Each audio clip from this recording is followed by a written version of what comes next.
Hi all, tech P S സിയുടെ മറ്റൊരു വീഡിയോയിലേക്ക് സ്വാഗതം. അപ്പോൾ നമ്മൾ workshop instructor electronics previous questions ആണ് ഡിസ്കസ് ചെയ്തുകൊണ്ടിരിക്കുന്നത്. അതിൽ നമ്മൾ 45 ക്വസ്റ്റ്യൻസ് ഡിസ്കസ് ചെയ്ത് കഴിഞ്ഞു. അപ്പോൾ നമുക്ക് നെക്സ്റ്റ് ക്വസ്റ്റ്യനിലേക്ക് പോവാം. Which of the following statement is not correct with IC 741? അപ്പൊ ഇതില് 741 IC നമ്മൾ പഠിച്ചിട്ടുണ്ട്. ഓപ്പാം 741 IC അതിന്റെ ഫീച്ചേഴ്സ് ഇവിടെ കുറച്ച് കൊടുത്തിട്ടുണ്ട്. അതിൽ ഏതാണ് കറക്റ്റ് അല്ലാത്ത സ്റ്റേറ്റ്മെന്റ് എന്നാണ്. അപ്പോൾ ഇത് ശരിക്കും PSCയുടെ ആൻസർ കീയിൽ ഇത് ഈ ഒരു ക്വസ്റ്റ്യൻ അവർ ക്യാൻസൽ ചെയ്തിട്ടുണ്ട്. എനിക്ക് തോന്നുന്നു ഇതിന്റെ ഐഡിയൽ ഫീച്ചേഴ്സ് ആയിട്ട് പറയാത്തത് കൊണ്ടായിരിക്കാം. അപ്പൊ ഇവിടെ ശരിക്കും ഈ ഓപ്ഷൻ വെച്ച് നമ്മൾ തിങ്ക് ചെയ്യുകയാണെങ്കിൽ വോൾട്ടേജ് ഗെയിൻ ഇൻഫൈനൈറ്റ് ആണ്. ഐഡിയലി വോൾട്ടേജ് ഗെയിൻ ഇൻഫൈനൈറ്റ് ആണ്. ഇൻപുട്ട് ഇംപെഡൻസ് പക്ഷെ എപ്പോഴും ഹൈ ആയിരിക്കും. അതുപോലെ തന്നെ ഔട്ട്പുട്ട് ഇംപെഡൻസ് ലോ ആയിരിക്കും. അതേപോലെ ബാൻഡ് വിഡ്ത്തും ഇൻഫൈനൈറ്റ് ആയിരിക്കും. അപ്പൊ ഈ ഒരു കുറെ പേരെങ്കിലും ഇത് ആൻസർ ഇതിനകത്ത് ചൂസ് ചെയ്തത് 0 ഇൻപുട്ട് ഇംപെഡൻസ് ആയിരിക്കും. അത് തെറ്റാണ്. ഒരു പിന്നെ ആൻസർ എന്ന് പറയുന്നത് വേണമെങ്കിൽ നമുക്ക് B എന്ന് വേണമെങ്കിൽ പറയാം. പക്ഷെ ഈ ഒരു ക്വസ്റ്റ്യൻ ക്യാൻസൽ ചെയ്തിട്ടുണ്ട്. May be open loop voltage gain infinite അങ്ങനെ വേണമെങ്കിൽ ആർഗ്യൂ ചെയ്യാം. നമ്മുടെ വോൾട്ടേജ് ഗെയിൻ എന്ന് പറയുന്നത് open loop voltage gain infinite ആയിരിക്കണം. അതേപോലെ തന്നെ ഇൻപുട്ട് ഇംപെഡൻസ് ഹൈ ആയിരിക്കണം അല്ലെങ്കിൽ ഇൻഫൈനൈറ്റ് ആയിരിക്കണം. പക്ഷെ ഇവിടെ 0 ആണ് കൊടുത്തേക്കുന്നത്. അപ്പോൾ ഇത് ശരിക്കും PSCയുടെ ആൻസർ കീ വെച്ചിട്ട് ഈ ഒരു ക്വസ്റ്റ്യൻ അത് നെഗ്ലക്ട് ചെയ്തിട്ടുണ്ട്. സോ അതിനെക്കുറിച്ച് നമ്മൾ കൂടുതൽ ഡിസ്കസ് ചെയ്യുന്നില്ല. സോ ശരിക്കും ഐഡിയൽ ക്യാരക്ടറിസ്റ്റിക്സ് വരുമ്പോൾ വോൾട്ടേജ് ഗെയിൻ ഇൻഫൈനൈറ്റ് ആയിരിക്കണം. ഓപ്പൺ ലൂപ്പ് വോൾട്ടേജ് ഗെയിൻ എന്ന് പറയുന്നത് ഇൻഫൈനൈറ്റ് ആയിരിക്കണം. ഇൻപുട്ട് ഇംപെഡൻസ് ഇൻഫൈനൈറ്റ് ആയിരിക്കണം. ഔട്ട്പുട്ട് ഇംപെഡൻസ് 0 ആയിരിക്കണം. ബാൻഡ് വിഡ്ത്ത് എന്ന് പറയുന്നത് ഇൻഫൈനൈറ്റ് ആയിരിക്കണം. അതുപോലെ തന്നെ നമ്മൾ CMRR സ്ലീവ് റേറ്റും ഒക്കെ പഠിച്ചിട്ടുണ്ട്. CMRR സ്ലീവ് റേറ്റും ഒക്കെ ഹൈ ആയിരിക്കണം, ഇൻഫൈനൈറ്റ് ആയിരിക്കണം. അപ്പൊ അങ്ങനെ ഐഡിയൽ ക്യാരക്ടറിസ്റ്റിക്സ് എല്ലാം നമ്മൾ അറിഞ്ഞിരിക്കേണ്ട ഒരു ഏരിയ ആണ്. Then next question, an operation amplifier is labeled as LM741. So the manufacturer's designation of the given IC. അത് ഏത് കമ്പനിയുടെയാണ് LM എന്നൊക്കെ പറയുന്നത് എന്താണ് എന്നാണ് ഉദ്ദേശിക്കുന്നത്. സോ ഈ ഒരു ക്വസ്റ്റ്യനും PSCയുടെ ആൻസർ കീയിൽ അത് കൺസിഡർ ചെയ്യാത്ത ഒരു ക്വസ്റ്റ്യൻ ആണ്, ക്യാൻസൽ ചെയ്തിട്ടുള്ള ഒരു ക്വസ്റ്റ്യൻ ആണ്. സോ അത് നമ്മൾ ഡിസ്കസ് ചെയ്യുന്നില്ല. So next question, if a capacitor is placed in a feedback path of an op-amp circuit, the circuit acts as. So നമ്മുടെ ഒരു op-ampന്റെ ഫീഡ്ബാക്ക് പാത്തില് ഒരു കപ്പാസിറ്റർ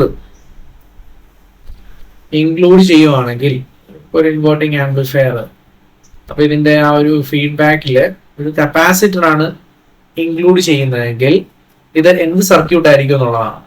അപ്പൊ ഇത് നമുക്കറിയാം, ഇൻപുട്ട് ഇത് RMCയും ഇങ്ങനെ വരുവാണെങ്കിൽ ഇത് ഒരു ഇന്റഗ്രേറ്റർ ആയിരിക്കും. ഇൻപുട്ട് സീരീസ് ആയിട്ട് ഒരു റെസിസ്റ്റൻസ് കൊടുക്കുന്നു, ഔട്ട്പുട്ട് കപ്പാസിറ്റി ക്രോസ് എടുക്കുവാണെങ്കിൽ അത് ഇന്റഗ്രേറ്റർ ആയിരിക്കും. അപ്പൊ ഇതൊരു ഇന്റഗ്രേറ്റർ സർക്യൂട്ട് ആണ്. ഈ വരച്ചിരിക്കുന്ന ഒരു ഇന്റഗ്രേറ്റർ സർക്യൂട്ട് ആണ്. അപ്പൊ ഇന്റഗ്രേറ്റർ, ഡിഫറൻഷിയേറ്റർ ഇതെല്ലാം നമ്മൾ പഠിക്കുന്നതാണ്. തിരിച്ചു വന്നാൽ അത് ഡിഫറൻഷിയേറ്റർ ആയിരിക്കും. സോ ഇത് ഒരു ഇന്റഗ്രേറ്റർ സർക്യൂട്ട് ആയിരിക്കും. അതാണ് ചോദിച്ചിരിക്കുന്നത്. അടുത്തത് CMRR, കോമൺ മോഡ് റിജക്ഷൻ റേഷ്യോയിൽ നിന്നുള്ള ചോദ്യമാണ്. AD ഡിഫറൻഷ്യൽ ഗെയിനും AC കോമൺ മോഡ് ഗെയിനുമാണ്. അത് രണ്ടും തന്നിട്ടുണ്ട്, ഇതിന്റെ വാല്യൂ തന്നിട്ടുണ്ട്. അങ്ങനെയാണെങ്കിൽ CMRR എത്ര ആയിരിക്കും എന്നാണ് നമ്മളോട് ചോദിച്ചിരിക്കുന്നത്. സോ അത് ചെയ്യാൻ നമുക്കറിയാം AD/AC ആണ്. സോ AD/AC ഇതിപ്പം DBയിലൊന്നും അല്ല തന്നേക്കുന്നത്. CMRR യൂഷ്വലി 20 log AD/AC ആണ്. ഇതിപ്പോ നോർമലി ആണ് നമുക്ക് ഓപ്ഷനിലൊക്കെ തന്നേക്കുന്നത്. സോ AD/AC സിംപ്ലി ചെയ്ത് കഴിഞ്ഞാൽ നമുക്ക് ഒരു 10,000 എന്നുള്ളൊരു വാല്യൂ കിട്ടും. സോ ഓപ്ഷൻ C ആണ് correct answer, option C. So അതാണ് ഇതിന്റെ formula, AD/AC.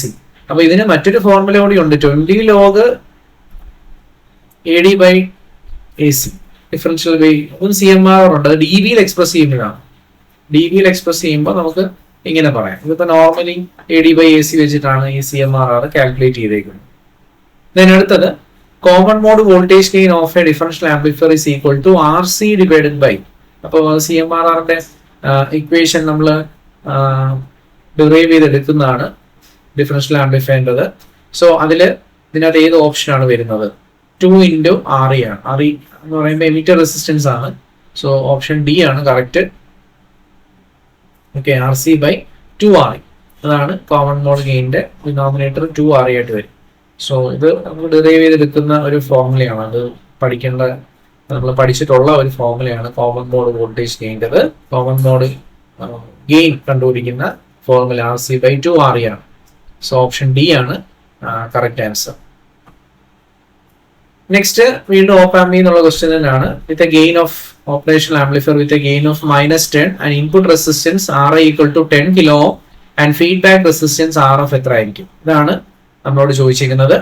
Feedback resistance RF കണ്ടുപിടിക്കാനാണ്.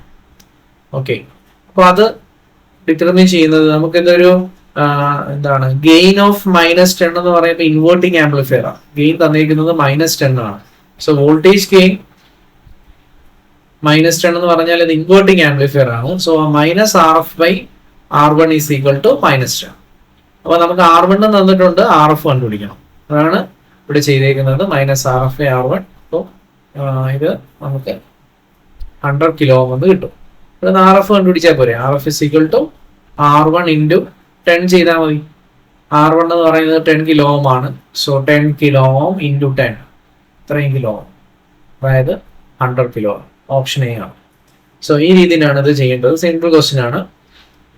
Next, in which state the PLL phase locked loop ആണ്. PLL tracks a change in input frequency ഈ സെറ്റ്. സോ നമ്മൾ ഓരോന്നിന്റെ definitions ഒക്കെ പഠിച്ചിട്ടുണ്ട്.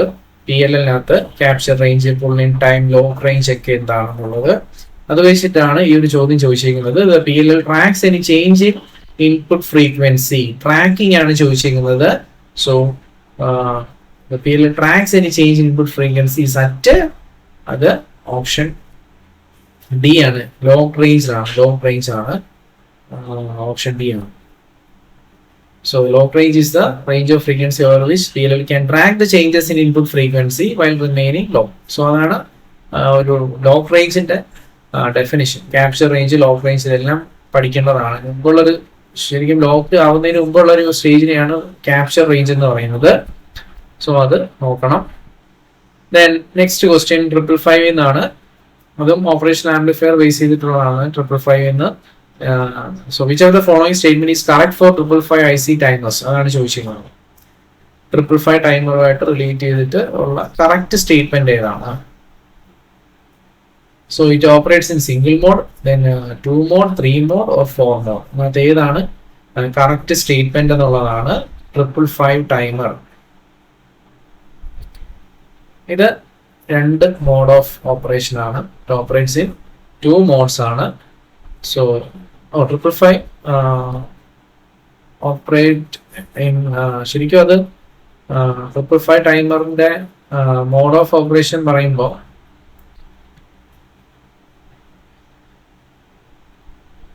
So അതിന്റെ മോഡ് ഓഫ് ഓപ്പറേഷൻ എന്ന് പറയുന്നത് ഓപ്ഷൻ,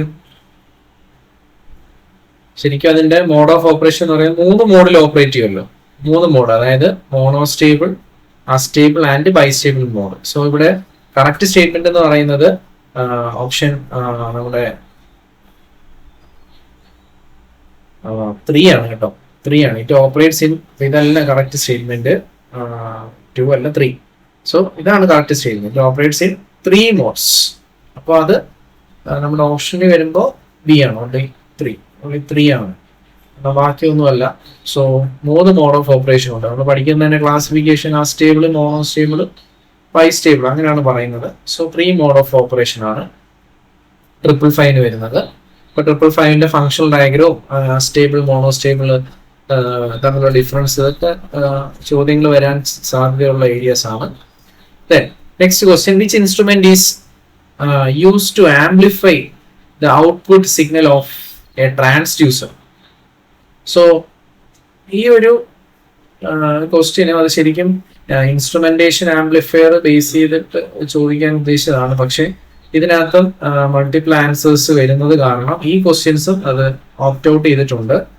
സോ ഇൻസ്ട്രുമെന്റേഷൻ ആംപ്ലിഫയർ എന്ന് പറയുന്നത് നമുക്കൊരു ആൻസർ ആയിട്ട് പറയാം, പക്ഷെ എങ്കിൽ നമുക്ക് ഇതിനകത്ത് മൾട്ടിപ്പിൾ ആൻസേഴ്സ് വരുന്നുണ്ട്. ഓക്കെ, സോ ഇത് ഒരു ഓപ്റ്റ് ഔട്ട് ക്വസ്റ്റ്യൻ ആണ്. ഒരു ഓപ്റ്റ് ഔട്ട് ക്വസ്റ്റ്യൻസ് ആണ്, ക്യാൻസൽഡ് ക്വസ്റ്റ്യൻ ആണ്.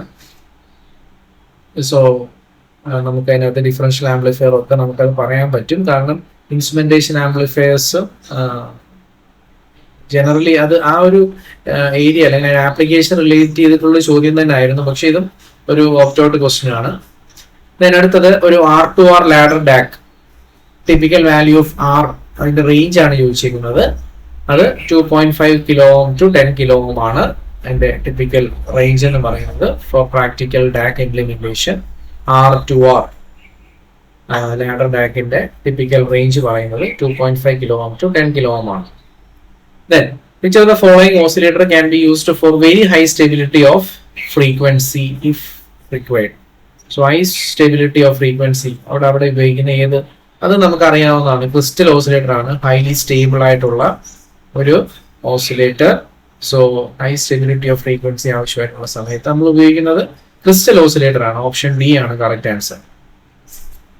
So a crystal oscillator is used to where very high frequency stability is required because the quartz crystal, so അതിന്റെ ഒരു feature അതാണ് അല്ലെ, quartz crystalന്റെ ഒരു ഫീച്ചർ അതാണ്. So it provides stable resonant frequency, so that is used for high frequency stability. Then അടുത്തത് വീൻ ബ്രിഡ്ജിന്റെ frequency കണ്ടുപിടിക്കാനാണ്. Direct എല്ലാ വാല്യൂസും തന്നിട്ടുണ്ട്, നമുക്ക് ഈസി ആയിട്ട് ചെയ്യാവുന്നതാണ്. ബ്രിഡ്ജ് ഓസിലേറ്ററിന്റെ വീൻ ബ്രിഡ്ജ് ഓസിലേറ്ററിന്റെ അത്. സോ ഫ്രീക്വൻസിയുടെ ഇക്വേഷൻ 1/2πRC ആണ്. So F is equal to 1/2πRC. അപ്പൊ അത് വെച്ചിട്ട് നമുക്കത് ചെയ്യാവുന്നേ ഉള്ളൂ. R തന്നിട്ടുണ്ട്, C തന്നിട്ടുണ്ട്, സബ്സ്റ്റിറ്റ്യൂട്ട് ചെയ്യുക, നമുക്ക് ഇത്രയും ആൻസർ കിട്ടും. സോ ഡയറക്റ്റ് സോൾവ് ചെയ്യാവുന്ന ഇക്വേഷൻ മാത്രം അറിഞ്ഞിരുന്നാൽ മാത്രം മതി അത്. സോ ആൻസർ എന്ന് പറയുന്നത് 7.96 കിലോ ഹെർട്സ് ആണ്. സോ ഓപ്ഷൻ എ ആണ് കറക്റ്റ് ആൻസർ. അപ്പൊ ഇത് ഡയറക്റ്റ് സബ്സ്റ്റിറ്റ്യൂട്ട് ചെയ്യുക. R തന്നിട്ടുണ്ട്, C തന്നിട്ടുണ്ട്. അപ്പൊ ആ കൺവേർഷൻസ് ഒക്കെ കറക്റ്റ് ആണ്. മൈക്രോയെ എങ്ങനെ മാറ്റാം, കിലോ ഓം ആണെങ്കിൽ 10⁻3, മൈക്രോ ആണെങ്കിൽ 10⁻6. ആ സബ്സ്റ്റിറ്റ്യൂഷൻ വെച്ചിട്ട് അവിടെ എഫിനകത്ത് കൊടുത്തു കഴിഞ്ഞാൽ നമുക്ക് ആൻസർ കിട്ടും. Next, the output of an oscillator oscillates between off and on stage freely. It is called. So അതിനെ എന്താണ് വിളിക്കുന്നത്? ഓൺ സ്റ്റേജ് ഓഫ് സ്റ്റേജിൽ ഓസിലേറ്റ് ചെയ്യുന്ന അതിനെ നമ്മൾ അതിനെ ഒരു ഫ്രീ റണ്ണിങ് ഓസിലേറ്റർ എന്ന് വിളിക്കുന്നത്. അതാണ് അസ്റ്റേബിൾ മൾട്ടി വൈബ്രേറ്റർ അല്ലെ. ഒരു ഫ്രീ റണ്ണിങ് ഓസിലേറ്റർ ആയിട്ട് വർക്ക് ചെയ്യുന്ന ഒരു മൾട്ടി വൈബ്രേറ്റർ ആണ് അസ്റ്റേബിൾ മൾട്ടി വൈബ്രേറ്റർ. അതിനെ ഒരു അതിന് ഇൻപുട്ട് ഒന്നും കൊടുക്കാതെ ഇങ്ങനെ ഓൺ ഓഫ് ആ ഒരു സ്റ്റേജിൽ ഇങ്ങനെ ഓസിലേറ്റ് ചെയ്യുന്ന ആ ഒരു മൾട്ടി വൈബ്രേറ്ററിനെ വിളിക്കുന്നത് ഫ്രീ റണ്ണിങ് ഓസിലേറ്റർ എന്നാണ് വിളിക്കുന്നത്. That is astable multi vibrator. So an unstable multivibrator continuously switches between on and off stages automatically without any external triggering. External ആയിട്ട് ട്രിഗർ പൾസ് ഒന്നും കൊടുക്കുന്നില്ല. മോണോസ്റ്റേബിളിനകത്ത് നമ്മൾ അങ്ങനെ ട്രിഗർ കൊടുക്കാറുണ്ട്. So this is called a free running oscillator. Next question Schmitt ട്രിഗറിൽ നിന്നാണ്. Schmitt trigger achieves hysteresis by utilizing which principle? അല്ലെ, Barkhausen principle, avalanche multiplication in Zener diode, regenerative positive feedback. So അത് നമുക്ക് easy ആയിട്ടുള്ള ഒരു question ആണ്. Option C ആണ്. Regenerative അല്ലെങ്കിൽ ഒരു പോസിറ്റീവ് ഫീഡ്ബാക്ക് വെച്ചിട്ടാണ് ഷ്മിഡ് ട്രിഗർ ആ ഒരു ഹിസ്റ്ററിസിസ് 2 ത്രെഷോൾഡ് ലെവൽ വരുന്ന ആ ഒരു കമ്പാരേറ്റർ ആണ്. ഇത് ശരിക്കും ഒരു കമ്പാരേറ്റർ ആണ് ഷ്മിഡ് ട്രിഗർ എന്ന് പറയുന്നത്. 2 ലെവൽ ത്രെഷോൾഡ് വരുന്ന ഒരു കമ്പാരേറ്റർ ആണ് ഷ്മിഡ് ട്രിഗർ എന്ന് പറയുന്നത്. സോ ഓപ്ഷൻ സി ആണ് correct answer. So it uses positive feedback which creates 2 different threshold voltages. നമ്മൾ LTP, UTP എന്നൊക്കെ പറഞ്ഞ upper threshold point, lower threshold point, അല്ലെങ്കിൽ അപ്പർ ട്രിഗറിംഗ് പോയിന്റ് അല്ലെങ്കിൽ ലോവർ ട്രിഗറിംഗ് പോയിന്റ് എന്നൊക്കെ അതിനെ പറയും. സോ അതാണ് അവിടെ യൂസ് ചെയ്യുന്ന പ്രിൻസിപ്പിൾ. അടുത്ത which of the following criteria is used amplifier in an oscillator? ഏത് പ്രിൻസിപ്പിൾ ആണ് അത് യൂസ് ചെയ്യുന്നത് എന്നുള്ളതാണ്. ബാർകോസിൻ ക്രൈറ്റീരിയ നമ്മൾ പഠിക്കുമ്പോൾ ഓസിലേറ്റർ ആയിട്ട് നമുക്ക് വേണ്ടുന്ന condition A beta should be 1, loop gain 1 ആയിരിക്കണം. സോ ഓപ്ഷൻ എ ആണ് കറക്റ്റ് ആൻസർ. ബാർകോസിൻ ക്രൈറ്റീരിയ സ്റ്റേറ്റ് ചെയ്യുന്നതാണ്. പിന്നെ അതുപോലെ ടോട്ടൽ ഫേസ് ഷിഫ്റ്റ് 0 ഡിഗ്രി അല്ലെങ്കിൽ 360 ഡിഗ്രി എന്ന് പറഞ്ഞ് നമ്മൾ മറ്റൊരു പോയിന്റ് പഠിക്കുന്നുണ്ട്. സോ ബാർകോസിൻ ക്രൈറ്റീരിയയുടെ സ്റ്റേറ്റ്മെന്റ് അറിഞ്ഞിരിക്കണം. സോ അതാണ് working principle of an oscillator. So a beta is equal to 1, അതാണ് കറക്റ്റ് ആൻസർ. നെക്സ്റ്റ് ഒരു കൺവേർഷൻ ആണ്. ഡിജിറ്റലിനകത്ത് എപ്പോഴും നമുക്ക് കൺവേർഷൻസ് വരാറുണ്ട്. ഇത് ബൈനറിയെ എക്സൈലോട്ട് കൺവേർട്ട് ചെയ്യാനുള്ളതാണ് തന്നിരിക്കുന്നത്. ഒരു ബൈനറി വാല്യൂ ഇവിടെ തന്നിട്ടുണ്ട്, അതിനെ നമ്മൾ കൺവേർട്ട് ചെയ്ത് എക്സാ വാല്യൂയിലേക്ക് മാറ്റണം. അപ്പൊ ഞാനത് സോൾവ് ചെയ്തിട്ടുണ്ട് എങ്ങനെയാണുള്ളത്. ഇതാണ് തന്നിരിക്കുന്ന ബൈനറി വാല്യൂ. സോ നമ്മൾ അതിനെ ഇങ്ങനെ ഡിവൈഡ് ചെയ്തു, എക്സൈലോട്ടാണ് മാറ്റേണ്ടത്. സോ അപ്പൊ നമുക്കറിയാം 0 0 1 0 എന്ന് പറഞ്ഞാൽ 2 ആണ് അല്ലെ. 4 അതിനെ ഇങ്ങനെ സ്പ്ലിറ്റ് ചെയ്തെടുക്കുക, 4 ഇവിടുന്ന് റൈറ്റ് ചെയ്യുന്ന ഇങ്ങനെ 4 ഇവിടുന്ന് ഇങ്ങനെ എടുക്കുക, 4 4 4 4. അപ്പൊ നമുക്ക് ഇതെന്ന് പറഞ്ഞാൽ നമുക്ക് 2 ആണ്, ഇതെന്ന് പറഞ്ഞാൽ 9 ആണ്, ഇതെന്ന് പറഞ്ഞു കഴിഞ്ഞാൽ നമ്മുടെ 8 4 2 1 വെച്ചിട്ട് നമുക്ക് എഴുതാമല്ലോ. 8 4 2 1 വെച്ചിട്ട് നമുക്ക് ഇതിപ്പോ എക്സ് ആയതുകൊണ്ടാണ് 4 ബിറ്റ് ആയിട്ട് ഗ്രൂപ്പ് ചെയ്തേക്കുന്നത്. അപ്പൊ 8 4 2 1 വെച്ചിട്ട് നമ്മൾ ഓരോന്നിനെ എഴുതി കഴിഞ്ഞാൽ നമുക്ക് ഇത് 8 4 2 1 വെച്ചിട്ട് 12 14 15 നമ്മൾ എഫ് എന്നാണല്ലോ എഴുതുന്നത്. അതേപോലെ തന്നെ 10 നമ്മൾ എ നമ്മൾ എഴുതും അല്ലെ. 8 4 2 1 10 എ എന്ന് എഴുതാം. അങ്ങനെ ആ ഒരു ആൽഫബറ്റിക് ഓർഡറിൽ അതിനെ എഴുതാമേ. അപ്പൊ നമുക്ക് ഇതിനെ 29 AF എന്ന് എഴുതാം. അതാണ് ഇതിന്റെ എക്സാ കൺവേർഷൻസ്. അപ്പൊ എല്ലാ കൺവേർഷൻസും gray code excess 3 binary BCD conversions, gray code conversions, XS3 conversions ഇതെല്ലാം പഠിച്ചു വെക്കേണ്ടതാണ്. ഒക്ട, എക്സ ഈ കൺവേർഷൻസും എല്ലാം നോക്കേണ്ടതാണ്. അപ്പൊ ഈ രീതിയിൽ നമുക്ക് ഇതിന്റെ ആൻസർ ഇത് കിട്ടും. സോ ആൻസർ 29 AF ആണ് എക്സയിലോട്ട് കൺവേർട്ട് ചെയ്യുമ്പോൾ കിട്ടുന്നത്. Next question, which are the following code is used for labelling the cells of K-map? So ഏത് കോഡാണ് നമ്മൾ യൂസ് ചെയ്യുന്നതാണ്? ഇത് ഗ്രേ കോഡാണ് K-map ലേബിൾ ചെയ്യാൻ വേണ്ടി യൂസ് ചെയ്യുന്നത്. So K-map cells are labeled using gray code so that adjacent cell differ by only 1. അപ്പം എന്താണ് ഗ്രേ കോഡ് കൺവേർഷൻ എന്നുള്ളത് അറിയാം. സോ അതാണ് ഒരു ഈസിയർ അല്ലെങ്കിൽ ഒരു സിംപ്ലിഫൈങ് പ്രോസസ്സ് കുറച്ചും കൂടെ സ്മൂത്ത് ആകാൻ വേണ്ടിയാണ് ഈ ഒരു ഗ്രേ കോഡ് യൂസ് ചെയ്യുന്നത്. ദെൻ അടുത്തത് figure of merit of a logic family is often measured in unit. So figure of മെറിറ്റിന്റെ ആ ഒരു യൂണിറ്റ് പറയുന്നത് ശരിക്കും അത് പൈക്കോ ജൂൾസിലാണ്. അതെങ്ങനെയാണ് കിട്ടുന്നത് എന്നുള്ളത് സ്പീഡ് പവർ പ്രോഡക്റ്റ് ആണ്. Power dissipation into propagation delay. Power dissipation ഇങ്ങനെ നമുക്ക് മില്ലി വോൾട്ടിലും പ്രൊപ്പഗേഷൻ ഡിലേ നാനോ സെക്കൻഡ്സിലും ആണ്. അത് പ്രോഡക്റ്റ് എടുക്കുന്നതാണ് സ്പീഡ് പവർ പ്രോഡക്റ്റ്. അതാണ് ശരിക്കും ഫിഗർ ഓഫ് മെറിറ്റ്. സോ അത് നമുക്ക് 10⁻⁻12 അല്ലെങ്കിൽ പൈക്കോ ജൂൾസിലാണ് അത് എക്സ്പ്രസ് ചെയ്യുന്നത്. സോ ഓപ്ഷൻ എ ആണ് കറക്റ്റ് ആൻസർ, പൈക്കോ ജൂൾസ്. അത് ഇങ്ങനെയാണ് നമ്മൾ അതിന്റെ യൂണിറ്റ് മെഷർ ചെയ്യുന്നത്, സ്പീഡ് പവർ പ്രോഡക്റ്റ്. അതാണ് ഫിഗർ ഓഫ് മെറിറ്റ് ആയിട്ട് നമ്മൾ ചെയ്യുന്നത്. സോ നമുക്ക് അതിന്റെ ആൻസർ 10⁻⁻12 ജൂൾ എന്ന് പറഞ്ഞാൽ പൈക്കോ ജൂൾസ് ആണ്. അടുത്ത ഡെസിമൽ ഈക്വലന്റ് ഓഫ് ആൻ ഒക്ട, തിരിച്ചുള്ള കൺവേർഷൻ ആണ്. ഡെസിമലിലോട്ട് കൺവേർട്ട് ചെയ്യാൻ ഒരു ഒക്ട വാല്യൂ തന്നിട്ടുണ്ട്. സോ ഇവിടെ നമ്മൾ എങ്ങനെയാ ചെയ്യുന്നത് നോക്കാം. ഒക്ട മീൻസ് 2⁻3 ആ ഒരു കൺസെപ്റ്റ് ആണല്ലോ. സോ 8 അല്ലെ, 8 വെച്ചിട്ട് നമുക്ക് ആദ്യം ഇൻറ്റിജർ പാർട്ടിനെ ചെയ്യാം, പിന്നെ ഫ്രാക്ഷണൽ പാർട്ടിനെ ചെയ്യാം. അപ്പൊ ഇവിടെ നമുക്ക് തന്നിരിക്കുന്നത് 6327 ആണ്. അപ്പൊ 6327 ഞാൻ ഇങ്ങനെയാണ് ചെയ്തേക്കുന്നത് ഇൻറ്റിജർ പാർട്ട്. സോ ഒക്ടയിലോട്ട് കൺവേർട്ട് ചെയ്യുവാണ്. ഒക്ടയിൽ നിന്നും നമ്മൾ ഡെസിമലിലോട്ട് കൺവേർട്ട് ചെയ്യണം. സോ ഈ രീതിയിൽ നമുക്ക് അതിന് ഇൻറ്റിജർ പാർട്ട് കിട്ടും. പിന്നെ ഫ്രാക്ഷണൽ പാർട്ടിന് 8⁻⁻1, 8⁻², 8⁻3, 8⁻4. ഫ്രാക്ഷണൽ പാർട്ട് എന്ന് പറയുമ്പോൾ ഡെസിമൽ കഴിഞ്ഞ് വരുന്ന പോയിന്റ്. സോ അതിനെ നമ്മൾ ചെയ്യുമ്പോൾ ഇങ്ങനെ കിട്ടും. ഓക്കെ, അതിനെ ഒരുമിച്ച് എഴുതിയാൽ മതി. 3287.5100. സോ ആൻസർ ഓപ്ഷൻ എ ആണ്. അപ്പൊ അത് ചെയ്യാൻ എളുപ്പമാണ്. കൺവേർഷൻസ് പഠിച്ചു കഴിഞ്ഞാൽ നമുക്ക് ഈസി ആയിട്ട് സ്കോർ ചെയ്യാൻ പറ്റുന്ന ഒരു ഏരിയ ആണിത്. അപ്പൊ ഇൻറ്റിജർ പാർട്ട് ആദ്യം ചെയ്യുക, അതിനുശേഷം ഫ്രാക്ഷണൽ പാർട്ട് ചെയ്യുക. അപ്പം ഇൻറ്റിജർ എങ്ങനെയാണ് ചെയ്യേണ്ടത് നമ്മൾ കൊടുത്തിട്ടുണ്ട്, ഫ്രാക്ഷണൽ എങ്ങനെയാണ് ചെയ്യേണ്ടത്, 8ന്റെ പവർ എടുക്കേണ്ടത് എങ്ങനെയാണെന്നുള്ളത് കൊടുത്തിട്ടുണ്ട്. ആ രീതിയിൽ നമുക്ക് 6327 അതിലായിരുന്നു ഇൻറ്റിജർ പാർട്ട്. 4051 ആണ് ഫ്രാക്ഷണൽ പാർട്ട്, 4051. സോ അതിന് 6 × 8⁻³ + 3 × 8⁻² + 2 × 8⁻1 + 7 × 8⁻0. ഇവിടെ വരുമ്പോൾ 4 ഡെസിമൽ തുടങ്ങുന്നിടത്ത് 4 × 8⁻⁻1 then 0 × 8⁻². അപ്പൊ അങ്ങനെ എഴുതി പോവാണ്. അപ്പൊ എന്നിട്ട് അതിനോട് കമ്പൈൻ ചെയ്ത് ഡെസിമൽ ആവും. ഇനി ഇതിനെ ബൈനറിലോട്ടാണെങ്കിൽ ഡെസിമലിനെ ബൈനറി ആക്കുക. സോ ആ രീതിയിൽ നമുക്ക് ചെയ്യാം. അടുത്ത ചോദ്യം, in an half adder the carry output is high if inputs are. ഇതാണ് ചോദ്യം. ഇതും ഒരു ഓപ്റ്റ് ഔട്ട് ക്വസ്റ്റ്യൻ ആണ്. സോ അതിനെ കുറിച്ച് നമ്മൾ അധികം പോകുന്നില്ല. സോ ഇതിന് ക്വസ്റ്റ്യൻസിനകത്ത് കൺഫ്യൂഷൻസ് ഉണ്ടായിരുന്നു. സോ അത് ക്യാൻസൽഡ് ക്വസ്റ്റ്യൻ ആണ്. Next question, how many flip flops are required to construct a mod 32 counter? ഇത് നല്ലൊരു ക്വസ്റ്റ്യൻ ആണ്. മോഡ് 32 കൗണ്ടർ ഡിസൈൻ ചെയ്യാൻ എത്ര ഫ്ലിപ്പ് ഫ്ലോപ്സ് വേണം? സോ നമ്മളത് ഇതാണ് നമ്മൾ പഠിച്ചിട്ടുള്ളത്. ഇതിന്റെ ഒരു ഫോർമുല 2:n വെച്ചിട്ടാണ് നമ്മൾ നമ്പർ ഓഫ് ഫ്ലിപ്പ് ഫ്ലോപ്സ് ആണ് n എന്ന് പറയുന്ന count.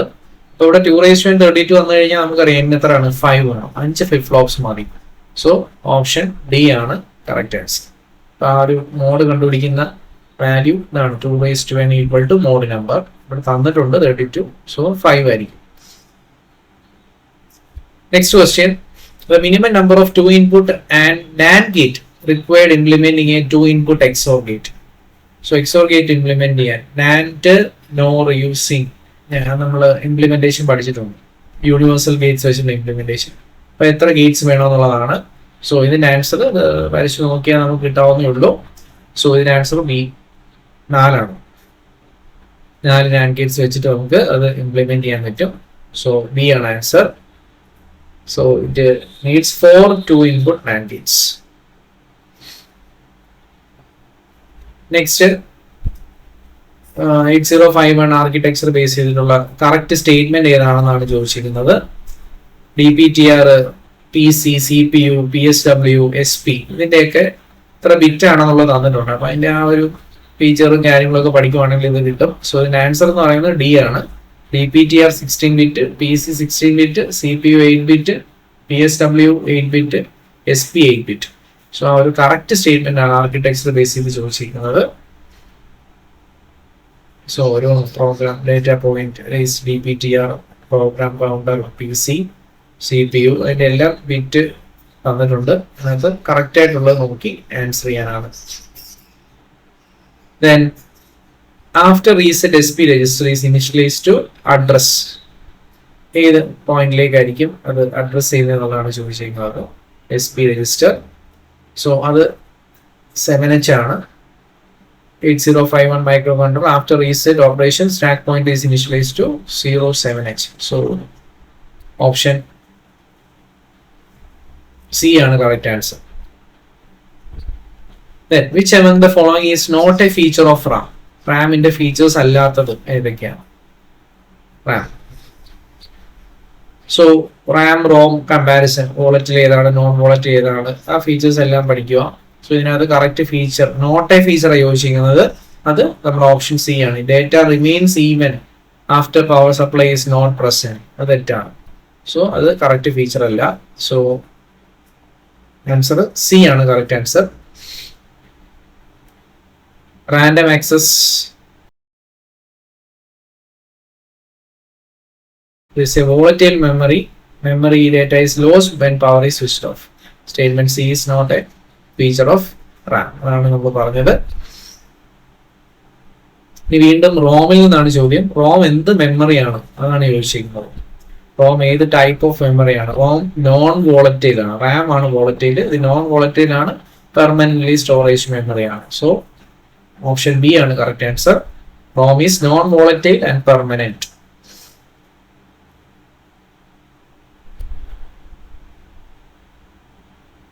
The next TTL family high output corresponds to. TTL family the high output value corresponds to 2.4 to 5 ആണ്. 2.4 to low value എന്ന് പറയുന്നത് 0 to 0.4, high value 2.4 to 5 volt ആണ്. So option B ആണ് correct answer. 2.4 volt to 5 volt ആണ് logic high output TTL കേസിൽ.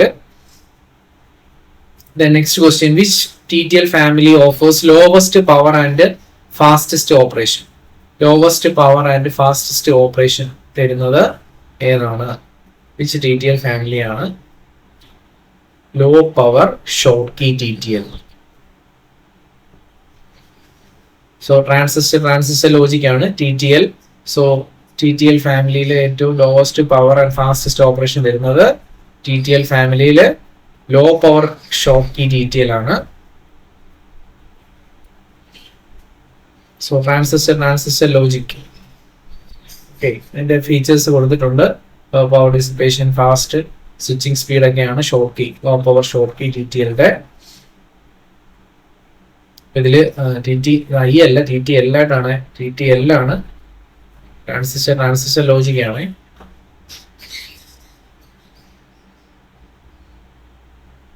Next JK flip ഫ്ലോപ്പിൽ J1 K1 ആകുമ്പോൾ ഉള്ള കണ്ടീഷൻ നമ്മൾ അറിയാവുന്നതാണ്. അതൊരു ടോഗിൾ കണ്ടീഷൻ ആണ് അല്ലെ. നമ്മൾ റേസ് അറൗണ്ട് കണ്ടീഷൻ ഒക്കെ പറയുന്നത് ഇതാണ്, ടോഗിൾ കണ്ടീഷൻ ആണ്. J is equal to 1, K is equal to 1, that is known as the toggle.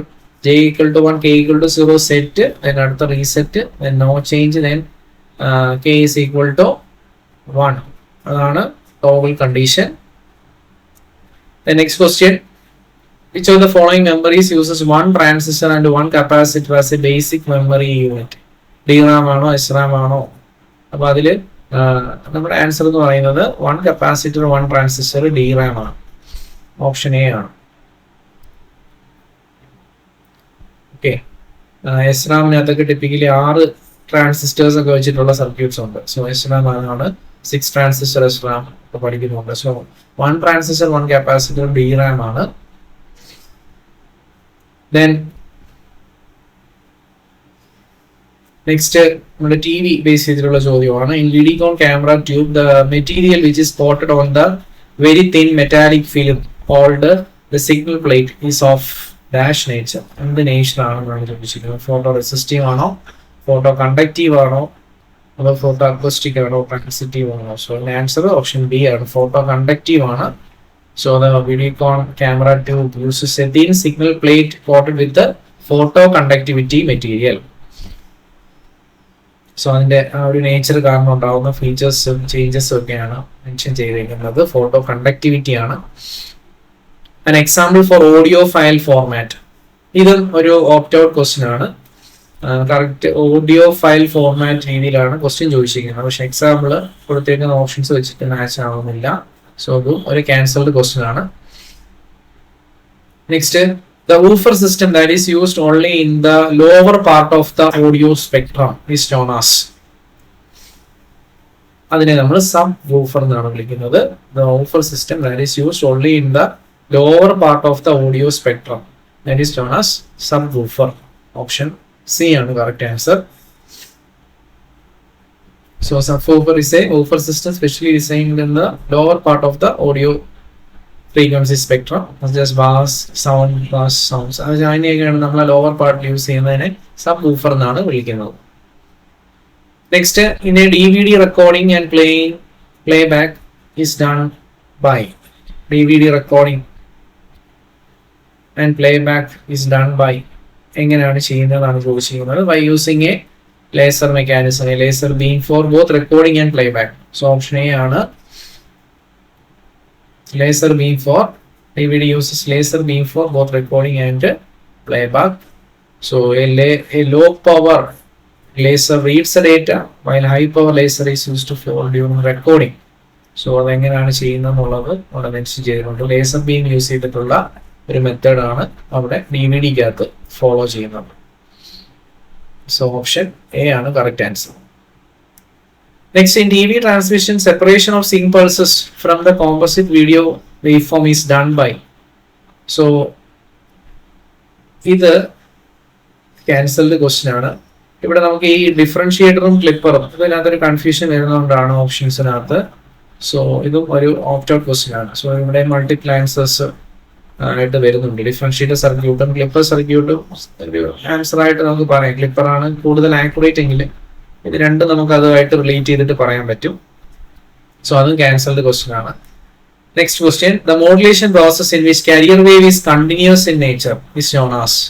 So carrier wave continuous ആയിട്ട് വരുന്ന മോഡുലേഷനെയാണ് അനലോഗ് മോഡുലേഷൻ എന്ന് വിളിക്കുന്നത്. The modulation process in which carrier wave is continuous, that is known as analogue modulation. So അതിന് example ആണ് AM, FM, PM ഒക്കെ.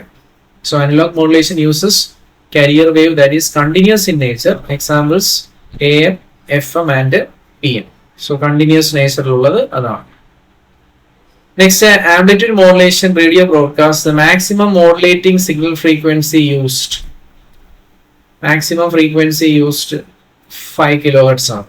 അത് standard value ആണ്, പഠിച്ചു വെക്കണം. AM radio broadcast, the maximum value is 5 kHz. Modulating frequency is 5 kHz to reduce bandwidth requirements and avoid adjacent interference between the channels. So 5 kHz ആണ് modulating ഫ്രീക്വൻസിയുടെ value. Modulating frequency ആണ് നമ്മുടെ FM ആണ്. എഫ്എമ്മിന്റെ value ആണ് is normally limited to 5 kilohertz. So option B ആണ് correct answer. Next, the circuit which is used in FM receiver to remove noise present in the peak of the received signal. So അതിനെ എന്താണ് വിളിക്കുന്നത്? So ഇവിടെ clamper, clipper, limiter അങ്ങനെയൊക്കെ ഇതും ചില answer ലിമിറ്ററും ഒക്കെ ആയിട്ട് ഒരു മൾട്ടിപ്പിൾ ആൻസേഴ്സ് വരുന്നതുകൊണ്ട് ഇത് ക്യാൻസൽഡ് ആണ് ക്വസ്റ്റ്യൻ. ചില കൺഫ്യൂഷൻസ് ഇതിന്റെ ഓപ്ഷൻസിനകത്ത് വരുന്നുണ്ട്. സോ അതുകൊണ്ട് ഈ ഒരു ക്വസ്റ്റ്യനും ക്യാൻസൽഡ് ആണ്. Next, the probability density function of A thermal noise PDF. Probability density function of thermal noise ഏത് നേച്ചറിലായിരിക്കും എന്നാണ് ചോദിച്ചിരിക്കുന്നത്. ഒരു ഗോസിയൻ നേച്ചർ ആണ്.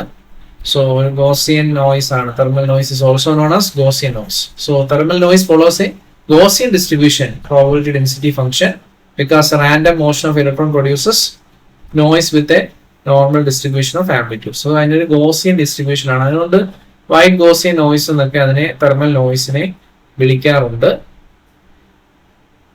Next, UHF range of frequencies normally propagates by means of. UHF propagation പറയുന്നത് ഏത് വെച്ചിട്ടാണ്? അത് സ്പേസ് വേവ്സ് വെച്ചിട്ടാണ്. ഓപ്ഷൻ എ ആണ്, സ്പേസ് വേവ്സ് ആണ് UHF range പറയുന്നത്. So UHF space wave propagation ആണ്. Usually propagate through space wave propagation because these high frequency waves travel mainly in straight lines and not effectively reflected by ionosphere. So അതിന്റെ applications ഇവിടെ mention ചെയ്യുന്നുണ്ട്. Next, for tracking of satellites at very high frequency, helical antennas are used due to. അത് answer Faraday effect ആണ്. For tracking of satellites at very high frequency, helical antennas are used due to Faraday's effect. So Faraday causes polarization plane of radio waves to rotate when they passes through the ionosphere. So അതാണ് അതിന്റെ reason പറയുന്നത്. Tracking of satellites at very high frequency helical antennas use ചെയ്യാനുള്ള reason Faraday's effect ആണ്.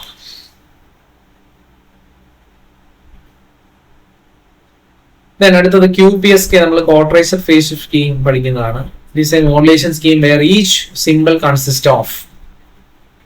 അതിനകത്ത് എത്ര bits ഉണ്ട് എന്നുള്ളതാണ് ചോദ്യം. 2 ബിറ്റ്സ് ആണ്. There are possible 2 bits ആണ്.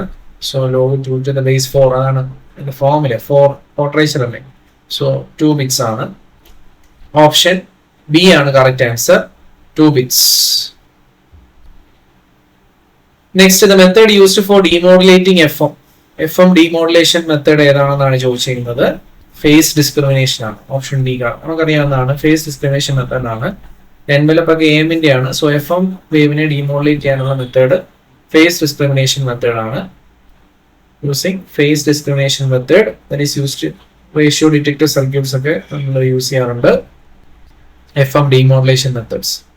Then അടുത്തത് ഇതിന്റെ linear broadside antenna array with the half wave length spacing, the directivity is equal to. So directivity is equal to number of elements present in the array. Option D ആണ് correct answer.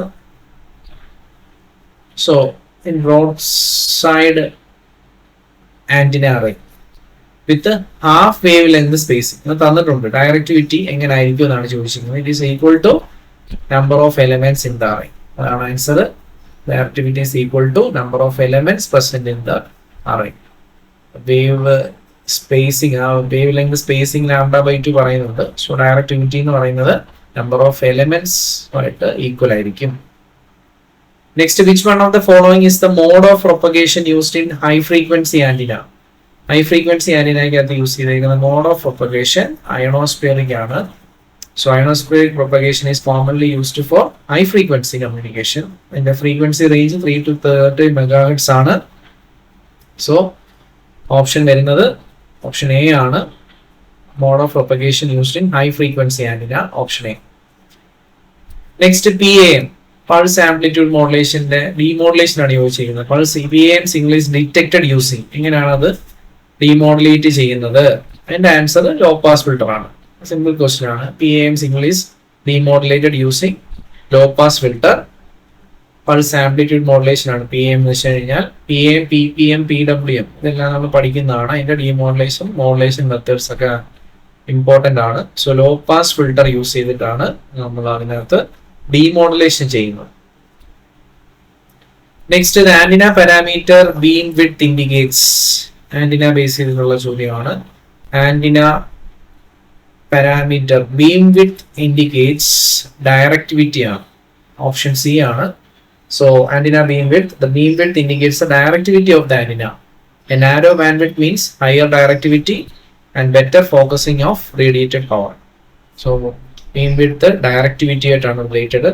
Then what is the impedance of folded dipole antenna?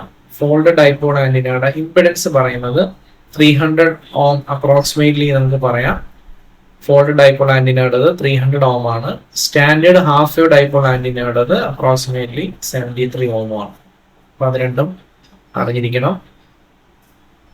Next, the charge carriers random behaviour is the reason for generation of.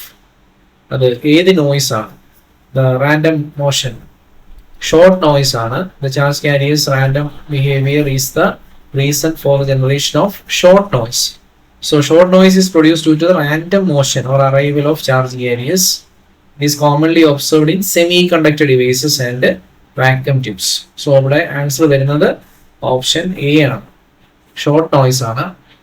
Next, amplitude modulation circuit. The emitter modulator amplifier operates in ഏത് മോഡിലാണ് അത് ഓപ്പറേറ്റ് ചെയ്യുന്നത്? Emitter modulator amplifier option A class A മോഡിലാണ്. It is generally operating in class A mode for linear amplification. So class A ആണ് answer, option A. Next, number of 16-bit timers in 8051. 16-bit timers in 8051. വീണ്ടും അതിന്റെ architecture base ചെയ്തിട്ട് 16-bit timers രണ്ടെണ്ണമാണ്. So 2 16-bit timers are counted as timers 0 and timers 1. So 2 ആണ് answer. Next, an event that indicates a microcontroller that a device needs its service is അത് interrupt ആണ്. An event that indicates the microcontroller that a device needs its service means interrupt. So interrupt means it is an event or signal that performs an immediate service or attention. അതിനെയാണ് നമ്മൾ interrupt എന്ന് പറയുന്നത്. Okay, so interrupt ആണ് ഒരു answer എന്ന് പറയുന്നത്, option A ആണ്. The next, number of special function registers in 8051 controller. എത്ര സ്പെഷ്യൽ ഫംഗ്ഷൻ രജിസ്റ്റേഴ്സ് ഉണ്ട്? 21 ആണോ, 10 ആണോ, 35 ആണോ? ഇതിന്റെ ആൻസർ ഓപ്ഷൻ എ ആണ്, 21 ആണ്. So 21 special function registers used for controlling timers, ports, interrupts, etc. So അതാണ് 21 special function registers ഉണ്ട്. So ഓപ്ഷൻ എ ആണ് correct answer. Then next, in 8051 microcontroller, all the interrupts are enabled or disabled using the bit. ഏത് bit use ചെയ്തിട്ടാണ് interruptsനെ enable ചെയ്യുകയും disable ചെയ്യുന്നത്? അത് E ആണ്. So enable all option ഉപയോഗിച്ചിട്ടാണ് is globally enable or disable all the interrupts. അതിനാണ് നമ്മൾ അത് ഉപയോഗിക്കുന്നത്, enable all. So enable all 1 ആണെങ്കിൽ all enabled interrupts are allowed, 0 ആണെങ്കിൽ all are disabled. So അതിന്റെ ആൻസർ വരുന്നത് ഓപ്ഷൻ സി ആണ്, enable all. E means enable all. So interruptsനെ enable ചെയ്യാനും disable ചെയ്യാനും നമ്മൾ ഉപയോഗിക്കുന്നത് E എന്ന് പറയുന്ന ആ ഒരു ഫംഗ്ഷൻ ആണ്. So നമ്മുടെ last question, when 8051 comes on then the address 0x00 is loaded to which register? So the address 0x00 is loaded to which register? PSW ആണോ, A register ആണോ, SP ആണോ, PC ആണോ? When power is switched on or a reset occurs, power switch off ചെയ്യുമ്പോഴോ അല്ലെങ്കിൽ reset occurring സമയത്തോ the program counter will be initialized to 000H. This means the execution starts from memory address 0x00. Option answer എന്ന് പറയുന്നത് D ആണ്, program counter ആണ്. Program counter ആണ് അതിന്റെ answer, last option, option അപ്പൊ ഇത്രയാണ് നമ്മുടെ ക്വസ്റ്റ്യൻസ്. ഇതിൽ കുറെ ക്വസ്റ്റ്യൻസ് നിങ്ങൾക്ക് കാണാം, ഓപ്റ്റ് ഔട്ട് ചെയ്തിട്ടുള്ള ക്വസ്റ്റ്യൻസ് ആയിരുന്നു. അപ്പോ നമ്മൾ കുറച്ച് കമ്മ്യൂണിക്കേഷനും കൂടുതൽ ഇലക്ട്രോണിക്സ് ഓറിയന്റഡ് ആയിട്ടുള്ള ക്വസ്റ്റ്യൻസ് ആയിരുന്നു. പിന്നെ കുറച്ച് മൈക്രോ കൺട്രോളർ ഡിജിറ്റലി എന്നുള്ള കുറച്ച് ക്വസ്റ്റ്യൻസ് ഉണ്ടായിരുന്നു. അപ്പൊ ആ രീതിയിലാണ് ക്വസ്റ്റ്യൻസിന്റെ ഒരു പാറ്റേൺ വന്നിരിക്കുന്നത്. വളരെ ബേസിക് ആയിട്ടുള്ള ക്വസ്റ്റ്യൻസ് ആണ് നമുക്ക് ഈ ഒരു ക്വസ്റ്റ്യൻ പേപ്പറിൽ നമുക്ക് കാണാൻ പറ്റുന്നത്. Okay, thank you.